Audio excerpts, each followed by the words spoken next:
নমস্কার, আপনারা দেখছেন হেলথ কেয়ার নাও, আর আমি আপনাদের সঙ্গে নিমাই পান্ডা। আজকে যে বিষয় নিয়ে আমরা আলোচনা করব তা হলো থাইরয়েড। অনেকেই হয়তো বোঝেন না এই থাইরয়েড গ্রন্থি কি, তার কাজ কি, এবং এই থাইরয়েডের যদি সমস্যা হয় সেক্ষেত্রে কত ধরনের সমস্যা হতে পারে জীবনে। আমাদের সঙ্গে রয়েছেন এসএসকেএম হাসপাতালের অধ্যাপক, চিকিৎসক এবং গবেষক, এবং অবশ্যই ভারতবর্ষের অন্যতম এন্ডোক্রিনোলজিস্ট চিকিৎসক সুজয় ঘোষ। আপনাকে স্বাগত আমাদের অনুষ্ঠানে। নমস্কার। তো আমি প্রথমেই আপনাকে জিজ্ঞেস করব থাইরয়েড গ্রন্থিটা কি এবং এর কাজ কি। ধন্যবাদ প্রশ্নের জন্য। আমাদের গলার সামনে একটি গ্রন্থি থাকে, সেটাকে আমরা থাইরয়েড গ্রন্থি বলি। সেটা কিছু হরমোন তৈরি করে, যাকে আমরা থাইরয়েড হরমোন বলি, T3 এবং T4। এই হরমোন সিস্টেমের কন্ট্রোল থাকে আমাদের মস্তিষ্কের পিটিউটারি গ্ল্যান্ডের সাথে। পিটিউটারি গ্রন্থিটি TSH অর্থাৎ থাইরয়েড স্টিমুলেটিং হরমোন বলে একটি হরমোন তৈরি করে, যার মাধ্যমে এই থাইরয়েড গ্রন্থির ফাংশনটা নিয়ন্ত্রিত হয়। অর্থাৎ ধরা যাক থাইরয়েড গ্ল্যান্ডটা ভালো করে কাজ করছে না, তাহলে T3 T4 তৈরি কম হবে, তখন দেখা যাবে পিটিউটারি থেকে TSH এর মাত্রা বেড়ে যাবে। ঠিক উল্টোটা হবে, যদি গ্রন্থিটি বেশি বেশি কাজ করে তাহলে T3 T4 বেড়ে যাবে, তখন TSHটা কমে যাবে, যাতে একটা খুব সুনির্দিষ্ট রেঞ্জের মধ্যে থাইরয়েড হরমোনের মাত্রাটা দেহে নিয়ন্ত্রণ করা যায়। ভগবান আমাদের এইরকম ভাবেই সৃষ্টি করেছে। এই হরমোনটি, T3 হরমোন বিশেষ করে, আমাদের শরীরের প্রায় সমস্ত অঙ্গ প্রত্যঙ্গে কিছু না কিছু কাজ করে। তার প্রধান কাজ হচ্ছে যে শরীরের যে বেজাল মেটাবলিক রেট, সেইটাকে ঠিক করে দেয় এই থাইরয়েড হরমোন। এবং যদি এই থাইরয়েড হরমোন একেবারেই শরীরে না থাকে, তাহলে কিন্তু মৃত্যু অবশ্যম্ভাবী। ভালো দিক কোনটা, যে সেই রকম ঘটনা সাধারণত ঘটে না। হয়তো গ্ল্যান্ডটা খুব ভালো করে কাজ করছে না, সেরকম একটা অবস্থা ঘটে, এবং সমস্ত এনজাইম সিস্টেম যা আমাদের শরীরে আছে তার একটা বড় অংশের কিন্তু এই থাইরয়েড হরমোনের মাত্রার উপর নির্ভরশীল, যে সেই এনজাইমগুলো কাজ করবে কি করবে না। তাই বডিলি ফাংশনে, সেটা টেম্পারেচার রেগুলেশন হোক, মেটাবলিজম হোক, carbohydrate metabolism, lipid metabolism, fat metabolism, heart rate, liver function, renal function, সবকিছুই কিন্তু এই থাইরয়েড হরমোনের উপর নির্ভরশীল। এই থাইরয়েডের যে সমস্যা দেখা যায় থাইরয়েডের জন্য, সেটাকে দু ধরনের ভাগে নামকরণ আছে। কি সেই দুটি ভাগ এবং কেন এই দুটি ভাগ? আচ্ছা, যদি আমি থাইরয়েডের সমস্যার কথা বলি, আমি দুটি বলবো না, আমি তিন ভাগে ভাগ করে বলবো। একটা হচ্ছে যে, ধরুন থাইরয়েড হরমোন বেশি বেশি তৈরি হচ্ছে, যাকে আমরা বলি হাইপার থাইরয়েডিজম। সেটা খুব কমন নয়, তার থেকে অনেক বেশি কমন হচ্ছে হাইপোথাইরয়েডিজম, যেখানে থাইরয়েড হরমোনের মাত্রা শরীরে প্রয়োজনের তুলনায় কম তৈরি হচ্ছে। আর তৃতীয় ভাগটা হচ্ছে থাইরয়েড গ্রন্থির কোনো ফোলা, যাকে আমরা গলগণ্ডল বলি, বা একটা ছোট সলিটারি নোডিউল বা টিউমার। তাহলে একটা হলো নিওপ্লাস্টিক, সেটা বিনাইন হতে পারে, সেটা ম্যালিগন্যান্ট হতে পারে, আর হতে পারে ফাংশনালি কম বা বেশি। তার মধ্যে যদি কম হরমোন থাকে, যেটা আমরা হাইপোথাইরয়েডিজম বলি, সেটাও মনে রাখতে হবে যে একদম কমের দিকে হতে পারে, যেখানে আমরা বলছি ওভার্ট হাইপোথাইরয়েডিজম। আর একটা হতে পারে ব্যাপারটা বর্ডার লাইন, সেখানে আমরা বলি সাবক্লিনিক্যাল হাইপোথাইরয়েডিজম। তাই রক্ত পরীক্ষা যখন ডাক্তারবাবু করতে দেন অনেককেই আপনাদের, তার কমনেস্ট অ্যাবনর্মালিটি হবে সাবক্লিনিক্যাল হাইপোথাইরয়েডিজম। তার সব ক্ষেত্রে চিকিৎসা লাগে না। ওভার্ট হাইপোথাইরয়েডিজম অর্থাৎ শরীরে যদি থাইরয়েড হরমোনের মাত্রা কম থাকে, তার চিকিৎসা অবশ্যই লাগে। আর মনে রাখতে হবে, একটু আগে আমি কি বললাম, যে থাইরয়েড হরমোনের নিয়ন্ত্রণ থাকে পিটিউটারি গ্রন্থিতে। তাহলে এই আমি যদি দুভাগে আবার ভাগ করি ফাংশনাল অ্যাবনর্মালিটি, তাহলে এক হতে পারে পিটিউটারি গ্রন্থির গন্ডগোল, অথবা হতে পারে থাইরয়েড হরমোনের গন্ডগোল। তাহলে থাইরয়েড গ্রন্থির হরমোন মানে গন্ডগোল অনেক বেশি কমন, যাকে আমরা বলি তাহলে প্রাইমারি হাইপোথাইরয়েডিজম, অর্থাৎ থাইরয়েড গ্রন্থিটা ভালো করে কাজ করছে না। আর সেকেন্ডারি হাইপোথাইরয়েডিজম বলি যখন পিটিউটারি গ্রন্থি ভালো করে নিয়ন্ত্রণ করতে পারছে না থাইরয়েড হরমোনের প্রোডাকশন এবং ফাংশন।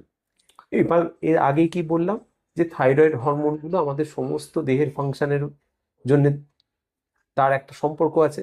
তাহলে ধরে নেওয়া যাক যে থাইরয়েড হরমোন শরীরে কম আছে বা হাইপোথাইরয়েডিজম আছে, তাহলে তার কি কি উপসর্গ হতে পারে?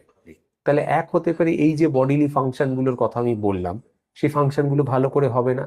দেখবেন মানুষটা একটু কিরকম জড়তার মধ্যে ভুগছে, হার্ট রেট কম, বডিলি ফাংশন কম, শীত করছে বেশি, চুল উস্কো খুস্কো, চামড়াটা খড়খড়ে, এবং অল্প সামান্য ওজন বাড়তে পারে। এই কথাটা কেন বললাম, একটা বড় অংশের মানুষের ধারণা হাইপোথাইরয়েডিজম হলে বোধহয় ওজন বেড়ে যায়। হ্যাঁ, ওজন যদি বাড়েও সেটা বড় জোর 3-4% বেশি বাড়ে না যদি পুরো থাইরয়েড গ্রন্থিটা না কাজ করে। অর্থাৎ 50 কেজি বেড়ে হয়তো 52 কেজি হবে, কিন্তু সেটা 60 হবে না।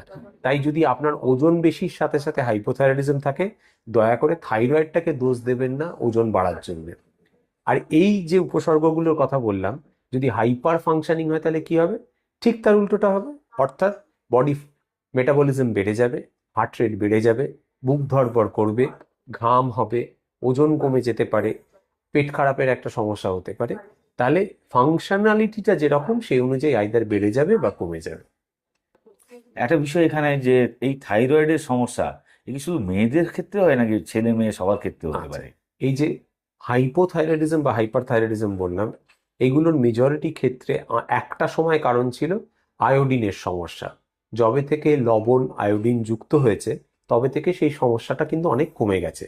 তাহলে এখন যে কারণগুলোর জন্য থাইরয়েডের সমস্যা হয় সেটা প্রধানত হয় অটো ইমিউন ডিজিজের জন্য। অর্থাৎ শরীর নিজের অংশটাকে নিজের বলে চিনতে পারে না, দিয়ে একটা অটো ইমিউন অ্যাটাক হয় থাইরয়েড গ্রন্থির ওপর। এবং এই অটো ইমিউন ডিজিজ সব ধরনেরই মেয়েদের ক্ষেত্রে দেখা যায় বেশি হয়। তাহলে ছেলেদের হবে না এমনটা ভাবার কোনো কারণ নেই, কিন্তু প্রপোর্শনালি যদি আমি ভাবি মেয়েদের ক্ষেত্রে বেশি কমন। যেহেতু অটো ইমিউন ইমিউন কথা বললেন, তারপরে এখানে একটা প্রশ্ন, এটা কি জিনগত থাইরয়েডের সমস্যা? এই হাইপো বা হাইপারথাইরয়েডিজম ইউজুয়ালি জেনেটিক রোগ না, যদিও দেখা যায় পরিবারে মায়ের থাকলে মেয়ের হওয়ার সম্ভাবনা বেশি, বা মাসির আছে তাই ভাইজির হলো হয়তো বেশি। জেনেটিক্সটা ঠিক ওই রকম directly related to the familial condition এমনটা হয়তো আমরা নয়, কিন্তু এটা ফ্যামিলিয়াল কিছু কিছু ক্ষেত্রে হতে পারে, কিন্তু সব ক্ষেত্রে নয়।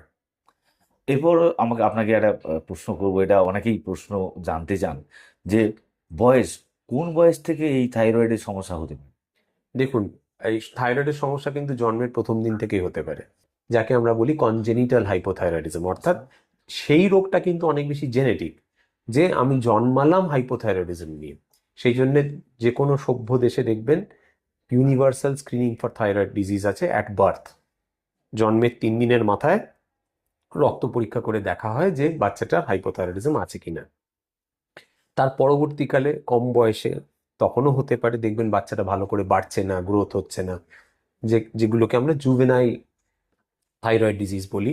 এবং সেটা হাইপোথাইরয়েডিজমও হতে পারে, হাইপারথাইরয়েডিজমও হতে পারে। এইবার টিনেজ ইয়ার্স এর পর থেকেই কিন্তু অটো ইমিউন ডিজিজগুলো হওয়ার সম্ভাবনা আরো বেড়ে যায়, অ্যারাউন্ড পিউবার্টির পর থেকে। এবং 20 এবং 30 এই বয়সের মহিলাদের ক্ষেত্রেও কিন্তু আমরা প্রচুর থাইরয়েডের রোগ দেখতে পাই। এবং তারপরে হয়তো আবার একটা বৃদ্ধি পায় আর একটু পরের বয়সে, মাঝের সময়টা হয়তো একটু কম হতে পারে। তাই এমন কোনো বয়স নেই যে বয়সে থাইরয়েডের রোগ হতে পারে না। তো একটা বিষয় অবশ্যই সবাই জানবেন যে এটা কি সারা জীবন চিকিৎসা করে দিতে হবে? আচ্ছা, তাহলে মনে করা যাক আপনার শরীরে এই গ্রন্থিটি 1 বালতি করে থাইরয়েড হরমোন তৈরি করার কথা ছিল, এবং সেটা হয়তো হাইপোথাইরয়েডিজমে সে করে উঠতে পারছে না।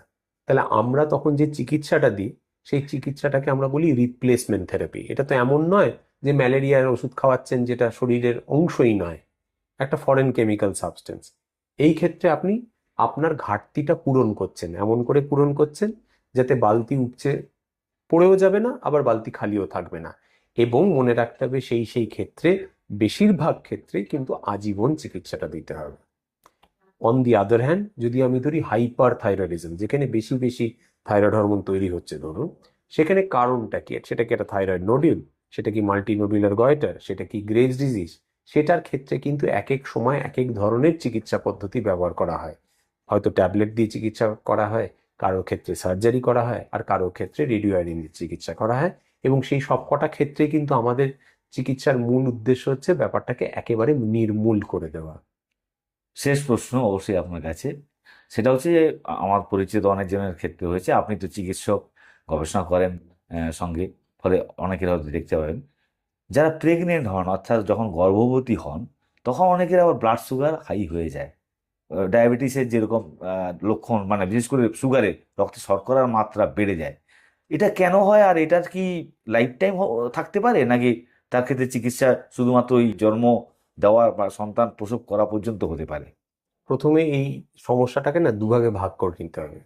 আমরা যে বলি না জেস্টেশনাল ডায়াবেটিস, সেটার বাই ডেফিনিশন হচ্ছে প্রেগনেন্সির সময় প্রথমবার ডায়াবেটিস ধরা পড়া।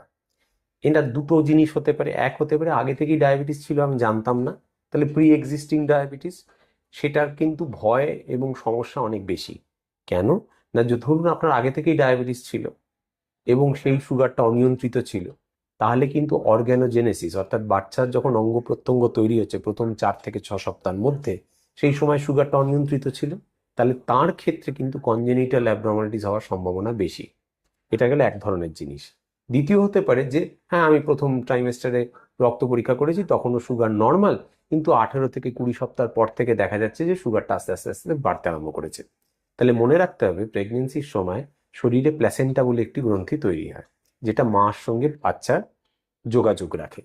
এই প্ল্যাসেন্টা অনেকগুলি হরমোন তৈরি করে, যেগুলি ইনসুলিন হরমোনটাকে ভালো করে কাজ করতে দেয় না, যেমন placental growth hormone, placental Lactogen. তাহলে কি হলো, একদিকে আপনার শরীরের ইনসুলিনটা সুগারটা নর্মাল রাখার চেষ্টা করছে, অন্যদিকে কিছু কিছু হরমোন আপনার সুগারটাকে বাড়িয়ে দেওয়ার চেষ্টা করছে। তাহলে যারা প্রোন টু ডায়াবেটিস এবং যাদের ভবিষ্যতে ডায়াবেটিস হওয়ার সম্ভাবনা বেশি, বা যারা অলরেডি বর্ডার লাইন ডায়াবেটিস ছিল, তাদের ক্ষেত্রে প্রেগনেন্সির সময় সুগারটা বেড়ে থাকবে।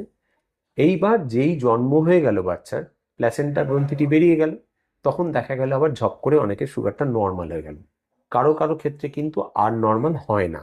এবার যাদের নর্মাল হয়ে গেল তারা ভাবলেন বাহ, আমারটা তো নর্মাল হয়ে গেল। মনে রাখতে হবে তাদের কিন্তু আগামী 10 বছরের মধ্যে ডায়াবেটিস হওয়ার সম্ভাবনা 60 থেকে 70%। তাই তাদের যেন অ্যাগ্রেসিভ লাইফস্টাইল মেজার্স তখন থেকেই নেওয়া উচিত। ধন্যবাদ ডক্টর ঘোষ, আপনাকে নমস্কার। এবং এই অমূল্য পরামর্শ সুগারের ক্ষেত্রে, ডায়াবেটিসের ক্ষেত্রে, তার পাশাপাশি থাইরয়েড গ্রন্থির ক্ষেত্রে যে সমাধানের কথা বললেন, সমস্যা কি কি সব বিপদ আসতে পারে সে সম্পর্কে বিস্তারিত বলার জন্য আপনাকে অজস্র ধন্যবাদ। এবং অবশ্যই দর্শক বন্ধুরা, যদি ভিডিওটি ভালো লাগে অর্থাৎ আপনাদের কাজে আসে, জানার ক্ষেত্রে আপনাদের যদি কাজে আসে, তাহলে অবশ্যই এই চ্যানেলটিকে সাবস্ক্রাইব করবেন, শেয়ার করবেন বন্ধুদের মধ্যে, যাতে তারাও জানতে পারেন, তারাও যাতে সচেতন হতে পারেন। এবং অবশ্যই ভিডিওটি ভালো লাগলে একটা লাইক করবেন, যাতে আমরা অনুপ্রাণিত হব এবং আরও বেশি করে ভিডিও আপলোড করব। ধন্যবাদ। ধন্যবাদ।